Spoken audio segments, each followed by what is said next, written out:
제가 지난 주일에도 그걸 느꼈는데, 우리 지혜와 지수의 기도가, 그전보다 더 알차고 깊어져 간다는 느낌 들었습니다. 오늘도 참 좋은 기도, 들려주셔서 감사합니다. 제가 그 청소년 카페에서 아이들한테 강조하는 원칙 중에 하나가 뭐냐 하면요, 자기가 앉았던 자리 자기가 치우고 가기입니다. 그건 제가 아이들한테 꼭 강조하는 원칙입니다. 제가 수고를 좀 덜려고 하는 마음도 있습니다만, 그보다 더 중요한 것은 자기 삶에 대한 책임성을 그런 식으로 아이들한테 키워줘야겠다는 생각입니다. 내가 벌린 일은 내가 마무리한다. 내가 어떤 일을 하면 거기에 대해서는 내가 책임을 져야 한다. 여러 가지 것들을 이렇게 작은 습관에서부터 길러주는 것이 마땅하다. 저는 그렇게 생각하기 위해서 아이들한테 늘 너희가 앉았던 자리에 의지된 건 너가 다 치우고 가야 된다 하는 것을 강조합니다. 저는 이게 굉장히 중요하다고 생각하거든요. 집에서도요, 아이들 방을 자꾸 치워주기 시작하면 아이들이 내가 안 치워도 치워주는 사람이 있구나 생각하니까 의지하게 되는 거죠. 차라리 잔소리 한번 듣고 말지 누가 날 대신에 치워주니까. 근데 우리 어머니들이 이제 그 더러운 꼴을 못 보는 거죠. 그러니까 결국은 또 치워지게 되고 그러진 거 아닙니까? 사실은 자기가 의지된 건 자기가 치워야 한다는 건 우리가 몸으로 익히도록 하는 습관이 굉장히 중요하다. 저는 그렇게 생각하는데요. 그런데 이렇습니다. 제가 아이들한테 야, 자기 거 치우고 가. 이러면 애들이 뭐라 하는가 하면 목사님, 저는 제 거 치웠어요 하고 일어나요. 일어나는데 가보면 거기에 여전히 치워야 할 게 있는 거예요. 꼭 그래요. 치웠다고 말하면서 일어서는데 보면 안 치운 게 있는 거예요. 그럼 제가 그때 다시 웃으면서 야, 이것도 치워야지 라고 말하기도 하지만 많은 경우에는 그 순간 저는 그냥 버려둡니다. 그 부분은. 그리고 그 남은 것은 제가 치우곤 합니다. 저는 그 순간이 굉장히 중요하다고 생각해요. 저는 치워야 한다는 원칙에 대해서 아이들한테 얘기해줘요. 근데 아이들이 치웠다고 그래요. 그 말은 거짓말 아니에요. 적어도 자기 코앞에 있는 건 치워요. 그러면 그 정도를 치운 것으로 제가 인정해 줘야만 그 아이들과 저와의 인격적 관계가 형성되는 거예요. 만약 제가 제 기준으로 보면서 이게 뭐 치운 거야, 다시 와, 이거 다 치우고 가, 이렇게 얘기하면 저는 뭐가 되는가 하면 다시 그 아이들을 감독하는 누군가가 돼버리는 거예요. 그럼 걔들은 학교에서도 그런 식으로 감독받다가 관리되다가 여기 와서도 그렇게 관리되는 사람이 되는 거예요. 그래서 이 아이들이 어느 정도 했다 싶으면 그 정도는 그 다음 남은 부분들을 제가 그냥 넘어가 줘요. 눈 감아 주는 거예요. 그래야 제가 이 아이들의 인격에 대해서 존중하는 것이고, 또 더 중요한 것은 그래야 이 아이들이 저한테 사랑의 빛을 지는 거예요. 지가 의지이고 깨끗하게 치우지 않았지만 그걸 누군가가 대신 치워주고 그렇게 수고해 주는 사람이 있다는 것을 이 아이들이 알게 모르게 조금씩 느끼게 되는 거예요. 그렇게 제가 이 아이들한테 사랑의 빛을 자꾸 지워줘야 이 아이들이 나중에 그리스도인이 될 가능성이 높다라고 저는 생각해요. 그러니까 선교라는 것은 무엇인가? 제가 요즘 그런 생각이 드는 거예요. 그 긴장 속에서 내가 한 번 더 이 아이들에게 지시함으로써 감독자가 되거나 혹은 그 아이들이 제 눈치를 보게 만드는 게 아니고 그걸 넘어가 줌으로써 이 아이들이 나한테 미안한 마음, 고마운 마음을 갖게 만드는 게 선교다. 저는 이것이 제가 요즘 배우고 있는 거예요. 그렇구나. 관계 속에서 이렇게 해야 이 관계가 인격적 관계가 되고 그리고 이 아이들이 정말로 나를 신뢰할 수 있게 되겠구나 하는 걸 제가 요즘 배워가고 있습니다. 그래서 아이들이 이렇게 말합니다. 제가 이제 몇 가지 원칙 중에 또 하나가 우리 교회 안에서 담배 피우지 말기 원칙이거든요. 근데 꼭 피우는 놈이 있어요. 딱 걸려요, 또 그런 놈들은 저한테. 그럼 제가 뭐라고 얘기할까요? 너 안 피우기로 했는데 여기서 왜 피우고 있어? 이렇게 말하면 이건 또 관리 감독자가 되는 거예요. 그때 제가 웃으면서 이렇게 얘기하죠. 걸렸네. 빨리 끄고 버리고 나와. 이렇게 얘기해 주는 거예요. 그럼 그 아이들이 뭐라 하는가 하면 죄송해요 이러고 나오는 거예요. 그리고 저한테 그 다음 날쯤 와서 또 이렇게 얘기해요. 제가 어제부터 끊었어요. 또 이렇게 얘기해요. 이런 관계 형성이 가능해지는 거예요. 그게 뭐가 이 관계 형성을 위해 뭐가 필요한가 하면 넘어가 주는 것. 어떤 지점에서는 못 본 척 해주며 지나가는 것. 그게 굉장히 중요하다는 것을 저는 요즘 배워가고 있습니다. 우리는 지금 희생에 대해서 이야기하고 있습니다. 먼저는 희생이 대신해 주는 거라 그랬어요. 다른 사람의 수고와 희생은 그 사람이 받아야 될 걸 내가 대신해 주는 것. 그게 바로 대속제사하고 예수님의 십자가다. 그 대신해 주는 것이 바로 희생이라 했고요. 두 번째 희생은요, 내가 내려감으로써 남을 높여주는 것이라 했어요. 그냥 단순하게 내가 남을 높여주는 것이다 이렇게만 생각하시면 돼요. 자연히 그게 내가 내려가는 길이에요. 내가 남을 높여주자. 높여주면 하나님께서 나를 또 높여주신다. 그게 두 번째 희생의 개념이에요. 내려가는 것, 남을 높여주는 것. 오늘 세 번째는 그 희생이 뭐냐 하면 넘어가 주는 것이다 하는 것을 여러분과 함께 나누려고 해요. 하나님은 오늘 본문에 보시니까 이렇게 나와 있어요. 우리가 전에 지은 죄를 간과하심으로 이렇게 나와요. 간과라는 말이 부정적 의미에서 보자면 대충 보는 거예요. 대충 훑어서 지나가는 걸 간과라고 그래요. 근데 그 긍정적인 의미도 이 간과를 보면 어떤 뜻인가 하면요, 봐줬다 이 말이에요. 함량 미달이지만 그냥 넘어가 줬다는 거예요. 그게 간과라는 말의 의미예요. 여러분, 하나님께서는 우리의 죄를 넘어가 주시기 위해서, 봐주시기 위해서 뭘 하셨는가 하면 예수님을 화목제물로 삼으셨다고 얘기하는 거예요. 예수님을 대신해서 화목제물로 삼으시고, 그리고 우리의 죄에 대해서는 그냥 넘어가 주셨다, 못 본 척 해주셨다 이 말이에요. 그 말이 오늘 우리가 읽은 이야기예요. 그래서 우리가 알아야 할 것이 있습니다. 먼저 하나님은 넘어가 주시는 분이시다 하는 거예요. 하나님은 우리의 허물을 꼬치꼬치 따지고 들은 분이 아니고 그걸 그냥 봐주고 넘어가 주는 분이 하나님이시라는 거예요. 여러분, 하나님에 대한 이 개념이 굉장히 중요해요. 그런데 이 하나님께서 넘어가 주시는 것 속에는 뭐가 들어있는가 하면 오늘 본문 말씀에 하면 이는 하나님께서 길이 참으시는 중에 이렇게 되어 있어요. 그러니까 그냥 넘어가는 게 아니에요. 그걸 넘어가기 위해서는 참아야 되는 거예요. 내 기준에 미달되는 것을 내가 참고 지나가야 그게 넘어가는 거예요. 그래서 하나님께서 우리를 보시고 참으시면서 넘어가 주셨다는 거예요. 그게 우리가 은혜를 입은 이유인 거예요.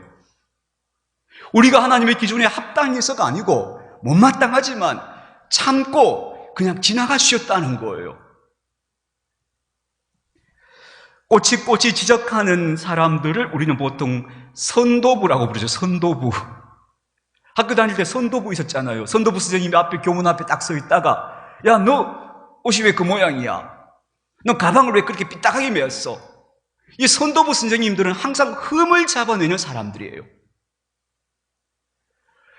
나는 그걸 보고 이만하면 됐다 싶어 쫓아왔는데 보니까 선생님 하시는 말씀이, 야, 너 배지가 반대로 꼽혔잖아. 나도 못 본 걸 지적하는 거예요. 그게 선도부의 역할이죠. 하나님은 선도부가 아니에요. 우리가 하나님을 선도부처럼 이해하고 있다면 그건 정말로 성경을 잘못 읽고 거꾸로 읽고 있는 거예요. 그래서 제가 오늘 주보에 여러분들이 실었던 글을 제가 한 번만 읽어드릴게요. 제가 놀라운 하나님의 은혜라는 책을 소개해 있는데요. 이 놀라운 하나님의 은혜 책을 제가 30대에 읽었어요. 읽고 정말 이게 은혜의 하나님이시구나. 왜 나는 이걸 몰랐지 하고 제가 그때 깊이 저한테 영향을 준 책이에요. 지금도 이 책은 베스트셀러예요. 거기 이런 이야기가 나오죠. 이 책의 저자 필립 얀 씨가 이렇게 말해요. 나는 나의 선행과 악행을 저울로 달아서 항상 미달점을 찾아내는 계산적인 하나님의 이미지를 간직한 채 자랐다. 비은혜의 냉혹한 율법을 기어이 깨뜨리시는 자비롭고 관대한 하나님, 나는 어째서인지 복음서의 그 하나님을 모르고 살았다. 이 사람 어릴 때부터 교회를 다녔는데 하나님이 꼬치꼬치 따져서 내 허물을 들춰내시는 분이라고는 생각을 가지고 살았다는 거예요. 어찌된 영문인지 왜 복음서에 있는 진짜 하나님 모습을 내가 못 봤을까 하는 거예요. 이렇게 말해요. 하나님은 그런 계산표를 다 찢어버리시고 충격과 반전의 의외의 결말을 낳기에 으뜸인 단어, 은혜의 새로운 계산법을 도입하신다. 유아 시절부터 우리는 비은혜의 세계에서 성공하는 법을 배운다. 부지런한 새가 벌레 잡는다. 수고 없이는 소득도 없다. 세상에 공짜 없다. 권리를 주장해라. 돈 낸 만큼 찾아 먹으라. 이런 공식들은 다 비은혜의 공식인 거예요. 우리는 그런 공식들을 내면화하면서 자라난 거예요. 우리 다 그렇게 살고 있어요. 그런데 조금만 귀를 기울여보면 은혜의 속삭임이 함성처럼 파고든다. 받아 마땅한 것을 받지 않은 나, 형벌받아 마땅한 내가 용서를 받았고, 진노를 받아 마땅한 내가 사랑을 받았고, 빚을 지고 감옥에 가야 마땅한 내가 신용이 양호하다는 평가를 받았다는 거예요. 왜? 하나님께서 넘어가 주셨기 때문에. 그게 은혜의 본질이라는 거예요. 그래서 우리가 먼저 기억해야 될 것은 하나님은 은혜, 즉 넘어가 주시는 분이시다 하는 걸 기억해야 합니다. 두 번째로요, 성경은 그러므로 넘어가는 이야기, 넘어감의 드라마입니다. 성경은. 그래서 여러분, 성경은요, 하나님께서 인간을 자꾸 그냥 넘어가 주시는, 봐주시는 이야기가 계속 연결되는 드라마예요. 창세기 1장에서 이렇게 하나님께서 에덴 동산을 만드시고 인간을 이렇게 말씀하시죠. 나무 그 동산 중앙에 있는 실과 너 먹으면 죽는다 이러셨어요. 근데 사람이 먹었어요, 안 먹었어요? 먹었잖아요. 근데 죽었어요, 안 죽었어요? 안 죽었어요. 왜? 봐주셨기 때문에. 너 이거 먹으면 죽어 있는데도, 먹었는데도 안 죽었어요. 하나님께서 봐주신 거예요. 심지어 가인은 자기 동생 아벨을 죽였어요. 근데 하나님께서 가인을 막 혼내셔요. 어찌 네가 네 동생을 죽였느냐? 그러니 너는 추방당해야 한다. 그렇게 말씀하시면서도 또 가인의 보호자가 되어주셔요. 또 봐주시는 거예요. 그 봐주시는 이야기의 가장 절정이 뭔가 하면요, 아브라함과 하나님의 밀고 당기는 이야기. 유명한 이야기죠. 하나님께서 소돔과 고모라를 멸하시겠다 하니까 아브라함이 하나님 앞에 이렇게 얘기해요. 하나님, 50명만 의로운 사람이 있으면 멸하시지 마시지요. 하니까 하나님께서 멸하시겠다는 하나님께서 물러서요. 오냐 그렇게. 그러니까 아브라함이 또 이래요. 하나님, 이번에는 45명만 있으면 안 되겠습니까? 좋다 그러자. 또 그래요. 그러니까 아브라함이 또 이래요. 이번에 40명만 있으면 안 되겠습니까? 그래, 그것도 좋다. 그러니까 아브라함이 또 이래요. 하나님, 너무너무 송구스럽지만 30명만 있으면 안 되겠습니까? 이래요.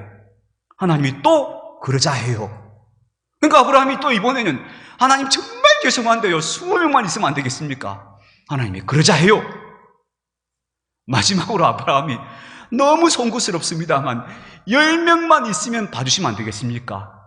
하니까 하나님께서 또 그러자 해요. 하나님이 계속 물러서는 거예요. 당신 기준을 계속 낮추시는 거예요. 그게 성경의 드라마예요, 여러분. 아브라함의 그 이스라엘 역사도 마찬가지죠. 이스라엘 역사도 계속해서 그들이 죄를 짓고 또 넘어지고 자빠지는데 하나님께서 또 기회를 주고 또 기회를 주고 또 넘어가지고 또 넘어가지고, 그게 계속 반복되는 게 이스라엘 역사인 거예요. 그래서 우리가 성경을 잘못 읽으면요, 하나님을 자기 마음대로 하는 전제군주라고 읽어요. 근데 그건 성경을 잘못 읽은 사람이에요. 성경을 자세히 읽어보면 하나님은 인간 앞에서 자꾸 뒤로 물러서는, 사람들에게 자꾸 양보하면서 기준을 낮춰주시는 분이에요.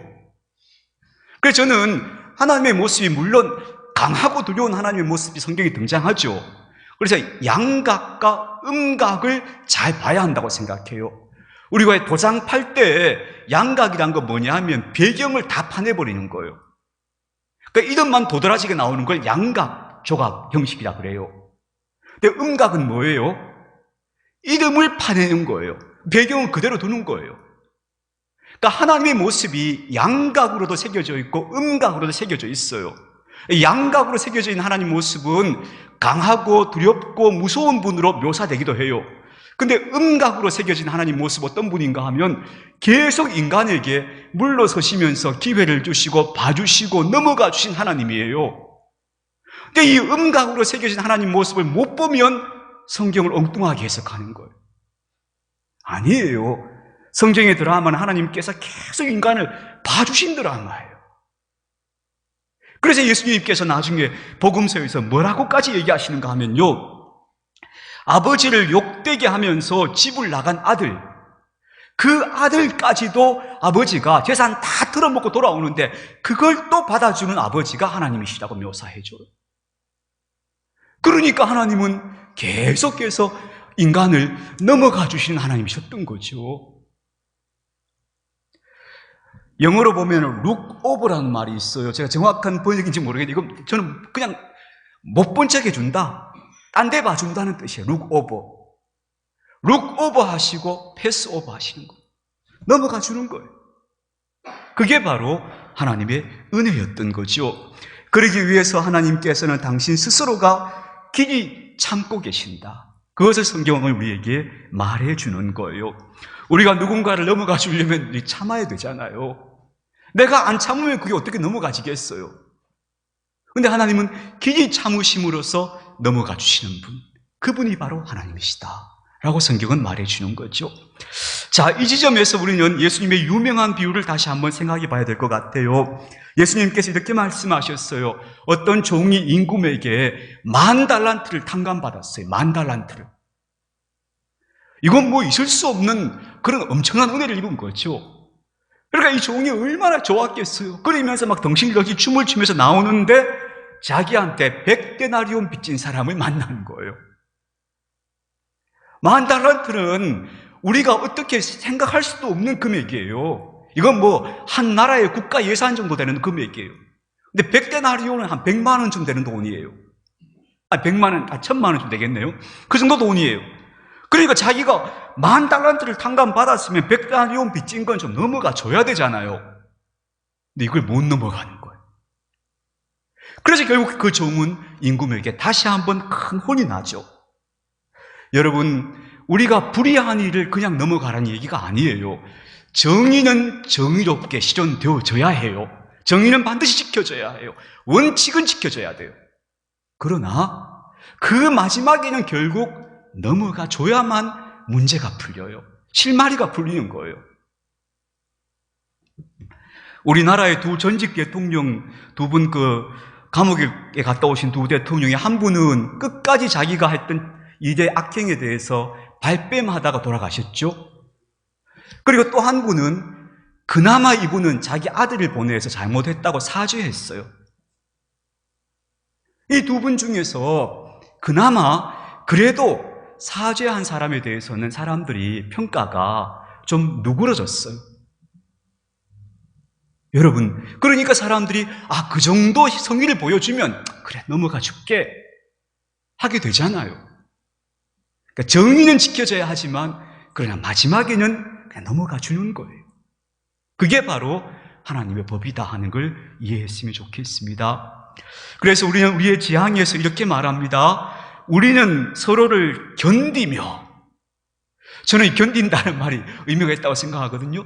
서로를 참아주는 거예요. 참아준다는 건 다시 넘어가 주는 거예요, 서로를. 그러면서 거듭 용납하며, 저는 이 말에서는 거듭이란 말이 굉장히 중요하다 생각하거든요. 용납을 한 번 하고 끝나는 게 아니고 또 거듭 용납하며, 그리고 서로 기도해주면서 함께 걸어갑니다. 내가 온전하지 않듯이 아무도 온전하지 않음을 긍휼의 마음으로 기억합니다. 그렇게 고백하고 있잖아요. 저는 우리가 드리는 예배는 반드시 우리의 삶으로 이어져야 한다고 생각하고요. 우리의 신앙 고백은 우리의 도덕적 실천으로 연결되어져야 한다고 믿습니다. 만약 우리가 신앙을 고백해놓고 그 신앙 고백이 우리의 도덕적이고 윤리적 실천으로 연결되지 않으면 그 신앙은 아무 의미가 없는 거예요. 반드시 우리의 신앙 고백, 하나님 이런 분이구나 했으면 그것은 우리의 도덕적이고 윤리적 실천으로 연결되어져야 하는 거예요. 근데 그 중에 가장 중요한 것이 뭐냐 하면요, 구약에서 제일 중요한 구원의 사건은 유월절이에요. 유월절은 말 그대로 패스오버, 넘어가 주신 거예요. 신약 성경에서 제일 중요한 구원의 사건은 십자가예요. 십자가도 넘어가 주신 거예요. 그러니 이 넘어가 주셨다는 것이 얼마나 큰일인가, 얼마나 중요한 일인가 하는 것을 우리가 좀 이해했으면 좋겠습니다. 그 장강의 연애라고 하는 삼국지에 나오는 이야기인데요. 전 이 이야기 처음에 읽고 너무 재미있어서 제가 자주 인용하는데 최근에 몇 년은 인용 안 한 것 같아서 한번 이야기해 볼게요. 장강이라고 하는 큰 강 옆에서 어느 임금 이름 잊어버렸어요. 임금이 신하들을 모아놓고 큰 잔치를 베풀었어요. 아주 성대한 연회를 베풀어서 신하들을 위로해 준 거예요. 공을 막 치하하고 수고했다 하고 그런 거예요. 그래서 막 잔치가 무르익었어요. 술도 마시고 막 신나게 음악을 연주하며 춤도 추고 재밌게 놀았어요. 근데 갑자기 아주 날씨가 좋았는데 갑자기 바람이 불어오면서 막 하늘이 어두워지고 바람이 불어오면서 이게 말하자면 그 밤이었던 것 같아요. 바람이 불어와서 불이 다 꺼져버린 거예요. 그러니까 순식간에 밝혀놓았던 불이 다 꺼져지니까 막 컴컴해진 거죠. 그때 약간 술 기운이 오른 어떤 장수 하나가 이 사람이 평소에 임금의 후궁 중에서 한 여인을 흠모하고 있었어요. 그래서 이 장수가 그 깜깜한 중에 그 후궁 옆에 가서 입을 맞춰버린 거예요. 깜깜하니 아무도 못 보잖아요. 그러니 뭐 술김에 가서 입을 맞춰버린 거예요. 근데 이 후궁은 또 얼마나 대단한 여잔지 자기한테 갑자기 어떤 남자가 와서 입을 맞추니까 이놈의 자식하고는 그 남자의 쓰고 있던 각끈을 잡아 당겨버렸어요. 그래서 이 여자의 손에 그 남자의 각끈이 남은 거예요. 그러니까 여자가 임금한테 쫓아갔어요. 임금님, 지금 어떤 놈이 와서 나한테 입을 맞췄는데 제가 그 놈의 각끈을 뜯었습니다. 그러니까 지금 빨리 불 켜서 이 각끈 떨어진 인감 찾으면 됩니다. 이렇게 얘기한 거예요. 그러면 이제 불만 켜면 큰일 나는 거죠. 그때 임금이 잠깐 하더니만 신하들에게 이렇게 말해요. 여러분, 오늘 우리가 다 기분 좋게 노는데 우리 모두 각끈을 다 뜯어버립시다. 그래서 거기 있던 사람들이 각끈을 다 뜯어버렸어요. 그리고 불을 켰다는 거예요. 그러니 아무도 모르게 된 거죠. 그리고 그 다음 몇 년 후에 큰 전쟁이 벌어졌어요. 이 임금이 패전을 했어요. 적에게 사로잡혀서 죽게 됐어요. 꼼짝없이 죽었구나 하는데 어떤 한 장수가 자기 목숨을 걸고 달려들어와서 이 임금을 구해서 구출해서 밖으로 나왔어요. 그리고 이 사람은 너무나 상처가 깊어서 이 장수는 죽는 거예요. 이제 숨을 거두는 거예요. 그때 임금이 이 사람을 붙잡고 네가 어떻게 나를 살리려고 네 목숨을 버렸느냐 했더니 이 사람이 씩 웃으면서 하는 말이 그때 그 각근 떨어진 사람이 저였습니다. 이렇게 얘기했다는 거예요. 넘어가 주면 나도 넘어가 줌을 입는다는 걸 기억합시다. 나도. 그게 은혜의 원리예요. 반대로 말하자면 하나님께서 나를 넘어가 주셨으니까 나도 넘어가 줘야지. 그렇게 살아가는 것이 바로 우리 신앙의 가장 아름다운 실천이 아닐까 싶습니다. 기도하십시다. 아버지 하나님, 감사합니다. 하나님께서 저희들의 죄를 간과해 주셨다는 말씀이 너무나 반갑고 귀한 말씀이라는 것을 다시 한번 생각해 보았습니다. 그렇구나. 내가 범한 일에 대한 마땅한 대우를 받고 있는 것이 아니고 하나님께서 그걸 다 넘어가 주셨구나, 봐주셨구나 하는 것을 우리가 가슴에 새기고 우리도 그렇게 넘어가 주는 사람으로서 복음의 바이러스를 이 세상에 퍼뜨리는 아름다운 일꾼들이 되게 하여 주시옵소서. 우리 주 예수님의 이름으로 기도드립니다. 아멘.